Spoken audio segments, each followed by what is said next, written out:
और चलिए अब रुक करते हैं हरियाणा विधानसभा के बजट सत्र का, जहां पर दूसरे दिन हरियाणा कौशल रोजगार निगम में भर्तियों का मुद्दा उठा। कौशल रोजगार निगम में भर्तियों पर उठे सवाल पर सीएम मनोहर लाल ने अपना जवाब दिया। मुख्यमंत्री ने कहा कि ठेकेदारी प्रथा को बंद करने के लिए हरियाणा कौशल रोजगार निगम व्यवस्था की शुरुआत की गई है। सुनिए आप। मैं मुख्यमंत्री से पूछना चाहूंगा कि कौशल रोजगार के तहत आप यूं किस आधार पर चयनित करके रोजगार दिलवा रहे हैं? क्या ये परमानेंट रोजगार है या कितने समय के लिए रोजगार दिया जा रहा है? अध्यक्ष महोदय, पहली बात तो ये है कि ये व्यवस्था शुरू क्यों की गई, क्योंकि बहुत से एम्प्लॉइज जो हमारे आउटसोर्सिंग पर ठेकेदार प्रथा के माध्यम से आते थे और लगातार एम्प्लॉइज के और भिन्न भिन्न ऑर्गेनाइजेशन ने कहा कि इस ठेकेदारी प्रथा को किस तरीके से खत्म किया जाए, क्योंकि ऐसे आउटसोर्सिंग के जितने भी कर्मचारी हैं उनका शोषण बहुत होता था।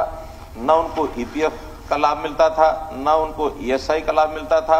तो इस प्रकार की बहुत सी समस्याएं थी, जिसमें से लंबे विचार के बाद हमने कहा कि ठीक है, आउटसोर्सिंग रखना तो सरकार को पड़ता ही है, क्योंकि जो स्थायी नौकरियां हैं उसके लिए हमारी व्यवस्था अलग है। वो स्टाफ सिलेक्शन कमीशन है, वो एचपीएससी है, या कहीं कहीं जो अलग से व्यवस्थाएं जो बनी हुई हैं वो सब परमानेंट की अलग से हैं। लेकिन जहां आउटसोर्सिंग किसी डिपार्टमेंट की इमीडिएट डिपार्टमेंट की डिमांड है, उसको ठेकेदारों के माध्यम से लिया जाता था। उसके लिए ये बनाया गया है एचकेआरएन। और इसमें भी ये ठीक है कि ये बिल्कुल अस्थायी नौकरी है, 1 साल के लिए होती है। 1 साल के बाद उसको जैसे बाकी भी पहले भी उसकी एक्सटेंशन मिलती है तो उसी हिसाब से ही होगा। ये कोई परमानेंट नौकरी नहीं है। परमानेंट नौकरी का तो अलग से हमने, जैसे ग्रुप डी यानी ग्रुप सी का भी सीईटी हुआ है, अब उसमें से नौकरियां लगभग 30-35 हजार की रिक्वेशन आ गई है। उसी के बाद ग्रुप डी की है, उसके भी सीईटी होना है। वो सब प्रक्रिया अलग है। ये तो तुरंत इमीडिएट आवश्यकता को पूरा करने के लिए एचकेआरएन के माध्यम से करते हैं। अब इसमें किस आधार पर करते हैं, आधार जो पूछा है, इसमें हमारा बिल्कुल ट्रांसपेरेंट एक आधार है। और इस आधार के हिसाब से मैं कह सकता हूं कि पोर्टल बनाया गया है, ट्रांसपेरेंट है। उसमें पहली प्राथमिकता जो पहले से एक्सपीरियंस लोग हैं उनको लिया जाता है। अगर एक्सपीरियंस लोग उपलब्ध ना हो तो फिर उस पोस्ट के लिए उसी पोर्टल में एक एडवर्टाइजमेंट दे करके कि ये हमारे पास इतनी सीटें हैं, अगर कोई और अप्लाई करना चाहता है अप्लाई करे। उसकी सैलरी भी निश्चित है, लेवल 1, लेवल 2, लेवल 3, लेवल 4 जो एक आउटसोर्सिंग की होती है वो की गई है। और इसमें भी बिल्कुल एक रैंकिंग के हिसाब से जो मेरिट लिस्ट उसकी बनी हुई है, उसमें सबको पता होता है मेरिट लिस्ट क्या है। इसके अंदर बिल्कुल मार्क्स दिए जाते हैं कि उस परिवार की वार्षिक आय ये कितनी है। कम आय है उसको प्राथमिकता दी जाती है, क्योंकि ये वेलफेयर स्कीम के माध्यम से हम चाहते हैं जिसके घर में मानो नौकरी नहीं है, गरीब है, उसको कम से कम आउटसोर्सिंग का अवसर मिल जाए। दूसरा, उस उम्मीदवार की आयु भी जो एक मध्यम आयु काम करने की लगभग 30-35 साल है, उसको ज्यादा वेटेज दी जाती है, क्योंकि उसकी उम्र ऐसी निकल रही है, उसको कम से कम इस स्टेज पर भी कोई और काम नहीं मिला है और वो इस नौकरी पर आना चाहता है तो उसको ज्यादा दी जाती है। कौशल योग्यता उसकी कितनी है, यानी उसकी क्वालिफिकेशन क्या है। फिर उसने सीईटी का एग्जाम पास किया है, उसके अलग से 10 मार्क्स है। फिर उसकी सामाजिक आर्थिक मापदंड, जैसे हम 5 नंबर देते हैं कि जिसके घर में एक भी नौकरी नहीं है, या और जो हमने 5 नंबर अलग से रखे हुए वो उसको देते हैं। ईज ऑफ डिप्लॉयमेंट, यानी जो लोकलाइज्ड व्यक्ति होगा उसको मार्क्स अलग दिए जाएंगे। अभी तो जिले में हम सेम जिले में नौकरी मिलेगी, उसको 10 नंबर अलग मिलेंगे। अगर वो जिले से बाहर नौकरी लेना चाहता है तो उसको 10 नंबर नहीं मिलेंगे। अब तो आगे हम सोच रहे हैं कि शिकायतें मिल रही हैं, बहुत दूर दूर उनको नियुक्तियां मिल जाती हैं, वो पहले तो ले लेते हैं, बाद में शिकायत करते हैं मुझे तो 100 किलोमीटर दूर जाना पड़ रहा है, मेरी सैलरी कम है। हम सोच रहे हैं कि ब्लॉक में ही, क्वेश्चन नहीं है ना,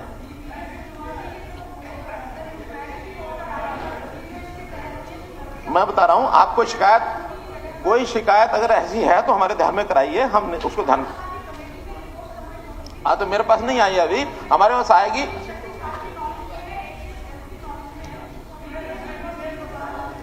आप बता देना अगर कहीं कोई गलती किया था, हमने ये बताया था, इस पे there is a question mark on the transparency. और इस तरह से बहुत सारे लोग हमारे पास आए हैं जिनको कि ऑलरेडी वो सर्विस कर रहे थे, लेकिन सेटिंग करके उन्होंने जो कॉन्ट्रैक्ट पे थे उन्होंने उनके नाम के रजिस्टर फाड़ दिए, उसकी जगह पर दूसरे लड़कों को लगा दिया, जिसमें कि सबसे ज्यादा तो 32 लोग हैं बीपीएस यूनिवर्सिटी के। इतनी मोटी सर इंक्वायरी रिपोर्ट आई और उन्होंने माना है, डायरेक्टर मेडिकल ने और एसीएस ने माना है कि भाई वहां पर हमसे गलती हुई है, action should be taken against them.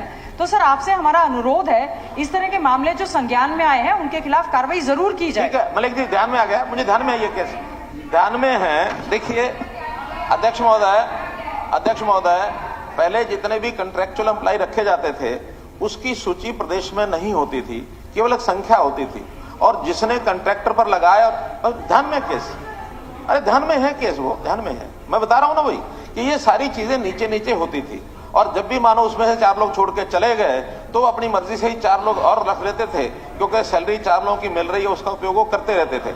लेकिन जब से हमने बाई नेम इनको आउटसोर्सिंग पर करना शुरू किया और उनको ये कहा कि आपके जो लोग लगे हुए हैं उनको पोर्ट कर दीजिए, तब ये खेल वहां हुआ है कि जो पुराने लोग थे वो हट गए, नए लोगों को रख करके यहाँ पोर्ट कर दिया गया, उसकी इंक्वायरी हुई है और उसमें जो दोषी हैं उनके खिलाफ कार्रवाई की जा रही है। ये केस मुझे ध्यान में है कानपुर का, तो इसलिए और भी इस प्रकार का कोई केस ध्यान में आएगा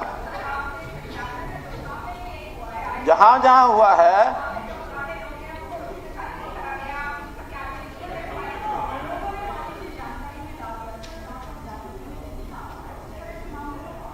नहीं, ऐसा है कि उसका रिकॉर्ड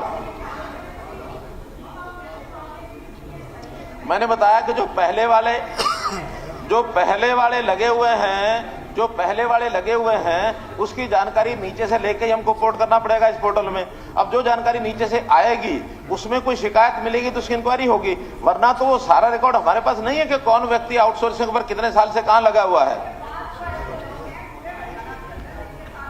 मेरा कहना है उसकी जानकारी हमको दे दें, आप दे दें उसकी जानकारी, उसकी इंक्वायरी कराएंगे, धन्यवाद मलिक साहब। नहीं हो गया, प्रश्न हो गया। जहां तक ट्रांसपेरेंसी का विषय है, बिल्कुल मार्किंग तय होती है, उनको उनके मार्क्स बता दिए जाते हैं कि इस मार्क्स तक जो है रैंकिंग तक इनको नौकरी दी गई है। इनमें से कोई ज्वाइन नहीं करने आएगा तो दोबारा से जो उसके नीचे वाले लोग होते हैं उनको उनकी ऑफर ली जाती है। जो ऑफर एक्सेप्ट करता है वो उसमें आता है, जो एक्सेप्ट नहीं करता तो 15 दिन में उसका नाम, उसकी ऑफर भी समाप्त कर दी जाती है, नए व्यक्ति को भेजा जाता है।